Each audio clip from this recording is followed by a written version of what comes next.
రాళ్ళతో ఈ విధంగా చెప్పింది, అమ్మా సైన్యాధిపతికి నా ఏలిన వాడికి ఆ కుష్ఠరోగం నుంచి దేవుడు స్వస్థపరుస్తాడు. ఇదిగో ఇజ్రాయేలు పట్టణంలో షోమ్రోను నందు ఒక గొప్ప ప్రవక్త ఉన్నాడు. మీరు ఆయన యొద్దకు వెళ్ళండి,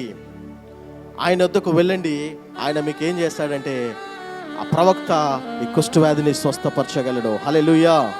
ఈ కుష్ఠవ్యాధిని కుష్ఠరోగాన్ని స్వస్థపరచగలడు అని ఏం చేసిందంట, ఆ చిన్నది సలహా ఇచ్చింది, గొప్ప ఆలోచన బోధించింది, మంచి జ్ఞానాన్ని బోధించినప్పుడు సరే నిజమే కదా, మరి నయమానుకు సైన్యాధిపతికి బాగైతే బాగుంటుంది కదా అని చెప్పేసి మీరేం చేశారంటే వెంటనే ఆ యొక్క భార్య నయమానుకు చెప్పినప్పుడు నయమాను ఆ దేశపు రాజు, సిరియా దేశపు రాజు బెన్హదదు యొద్దకు వెళ్ళి, అయ్యా మరి ఇజ్రాయేలు పట్టణం నందు షోమ్రోను